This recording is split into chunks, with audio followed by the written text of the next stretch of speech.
Right, so be level G'day, with welcome to Mark and Sam After Work. Today I want to bring another product video, another new release product video of this item I have here. What it actually is a scope stand, and I'll deploy one so you can see what we're actually talking about. Made to sit on or fit onto your spotting scope. Deploys like that. I'll go through in a bit more detail. That's on a spotting scope for all kinds of shooting. So whether you're shooting on a bench and you want it there, we actually designed it to get something to be able to use in a prone position, out and out prone shooting, really to deal with extremely windy conditions, getting ourselves down. It obviously, well, I shouldn't obviously, it also does things in the prone shooting in a tactical form, reduces your profile, you're sitting down.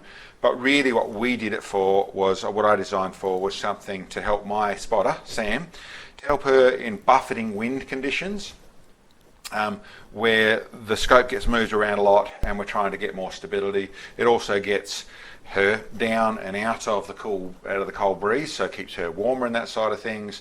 And even though her ideal position is sitting down behind a scope is what she really prefers, really really struggles to keep good vision when you're getting buffeted by the wind. So that's where this design came from. I went through several different levels of how to get to this place, but this is what I've ended up with. I've got a couple here so you can see. This is actually the unit, which we're looking at selling in a couple of different forms. One with this little bipod on the front, which is, I'll just remove it so you can see what it actually is. Off. So there is that there. This is the actual unit, which has a Picatinny rail on the front. It has a couple of adjustable rubber bonded bushes here that it can adjust, which I'll explain in a little while. It has in the back here fairly heavy 6mm framework, all stainless steel except for the aluminium nod with a rubber foot. Push button, which you push it down and that sets it to wherever you want to be, whether you've got a narrow platform or you've got a wide platform, and I'll go through a bit more of that, but that's just push button here to actually twist that round to set it to different positions. You're also adjustable here. There's a threaded stainless steel bit of hooker bar, bit of threaded rod, which means you can fine tune it and get your adjustment on that side of things there. With a screw down knob, different positions for everything, so it can mount in different places, and like I said, a little Picatinny rail in the front. You'll be able to buy the unit like that, or buy it like this. This is just a cheap knockoff of the Atlas bipod. It is not an Atlas bipod, and it is only a cheap thing. Listen, nowhere near the quality of Atlas by any means whatsoever. And you could use an Atlas bipod on this, but you don't need any of the advantages of that. I actually removed the little piece in here that lets them rotate, gives them a little bit of cant, and so that locks up nicer, because you really don't need to do that. You want it as simple as possible, and that, we'll put that back on the front, so we're talking what we're actually talking about. So that simply locates in the front like any bipod. You set it up, and then you can deploy it. A bit firm this one, if I just put it together. But that's it there. Obviously you've got all your normal adjustments of this style bipod. I'll stop calling Atlas because it's not an Atlas at all, it's just a Chinese knockoff of one. But that's, we'll be able to do it in that. We can get them very cheaply, so we can provide it like that as well. The design of this system, like I said, was to get it out of the breeze and to give you more stability. What I found to do that, I was using, I should say briefly, over here is the different styles of scope that we've tested on it. All these ones here and a couple of others where we've tested on it, made sure that it can be bolted on. In different formats like this one here, which is low profile, I've got no bushes at all. It's just able to screw right on there. There's some other ones where we ran a quick release on there, and the way they're set up you could do that as well, but various ways of doing that. And I'll go through what I'm actually up to there. This is our chief scope. This is the one that does most of our ELR stuff. This is a Night Force scope, the TS82. Great scope, works really well. What we found, but this is nice and solid, and one of the advantages of going to a high level scope, line up that screw, is the aluminium body, all that sort of stuff really helps with wind, makes it a lot better. Very good glass, don't get me wrong, very good focusing and all those sort of things, but the heavier construction of it really makes it deal with a lot of wind where the lighter ones don't, they really struggle. Once you get to a certain point, you still have issues with buffeting. Is one of the chief things that, like I said, I designed this for. What I did to fix that was a couple of things. Think about what we're up to. Try and get out of the breeze as much as possible. But the other one was how to make it more stable.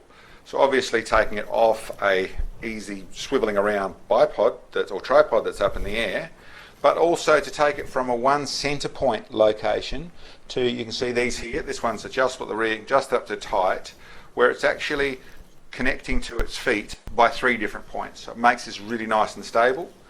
And the other advantage we got out of this is in the way of using it, especially in the prone position. You can actually put your hand on the rear of the unit to be able to get down behind it, and I'll put some footage on there what that looks like, which made it just super stable and really changed things, made the ability to actually see, and for those who don't realise, a tiny bit of buffeting.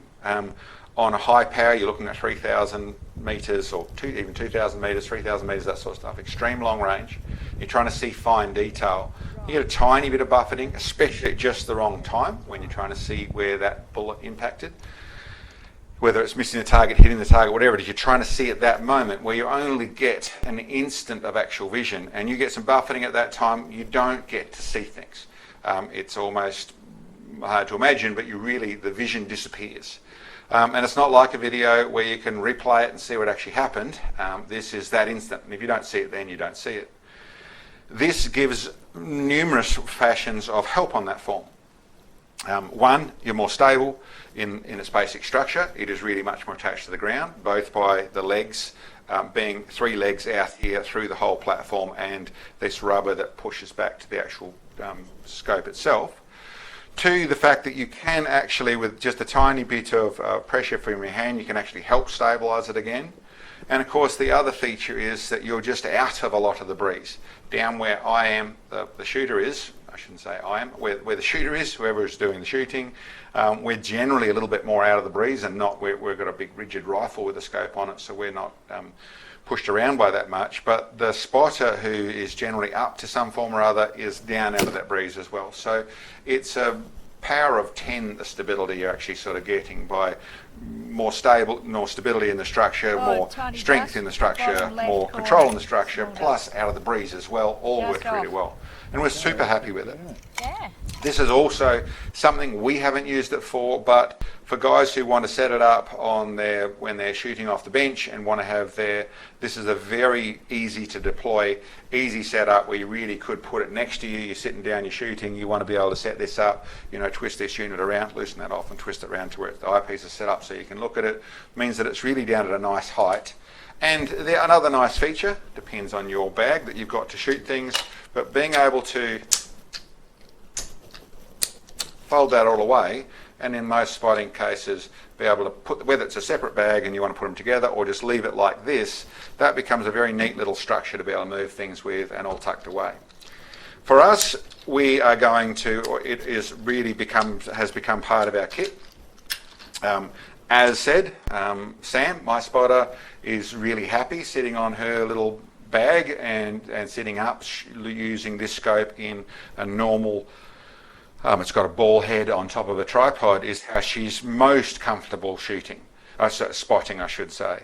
But for instances where we have heavy wind and that side of things, then this is our go-to. So this is going to become part of our kit, which means that we are not stopped in that position. Like I said, she's more comfortable sitting up there than laying in a prone position, but I think that's as much a little bit of being used to that side of things, and probably one thing that takes a little bit of getting used to in a ball head set up on a tripod, to be able to move it as Sam does quite regularly and look around the place and use it in different positions. She's very accustomed, very acquired to that. That's a little bit more familiar. This is still quite movable because you can be looking here and move around. You release this mechanism here and then you can actually get this out of the road where you can actually use that like a handle to actually move around as well. It's various formats, and I suppose in truth we're also working out how to use the thing as well. But listen, it's worked really well. It's been a lifesaver in the way of seeing vision as we wanted. We've put it together in a format that has worked. It isn't using that cheap tripod or bipod on the front of it meant that it came to being fairly cost effective, and really happy with it. So anyway, or I should say, it is stainless steel construction. This is an aluminium piece on here, but everything else is in stainless steel. There's a little spring inside here. There's all sorts of mechanism inside this pass here. You push that button, it has multiple different setting positions. Just a simple push on the button and it'll go to those places. Like I said, for a very narrow platform, you could really come right in here. For if you're after maximum height and elevation, you can really wind it out to where you can get up to. I've made this so that that's a captive piece of threaded rod, but you can get some pretty decent sort of height if that's what you're chasing. Press the right button there. So you can get up to its reasonable height, and for those people who really want to be down low, you don't even have to wind that. You can just sit that out the back if you wanted to. You can get down to pretty low as well, and obviously that's all adjustable. Anyway, it's like I said, it's something we're about to put on the site, so check it out. There's we have a few in stock, and we're going to be able to produce them on order. So if you're interested, check them out. But this is just a release to show that we have turned this from our basic idea into something that is we're really happy to use, and we're set up ready to get them to people who want them. Anyway, thanks for checking in on us, guys, and give us a yell, drop a line with any questions. You're welcome to email us. Our contact information is below the video. Yeah, thanks for checking in on us, and we'll catch you next time.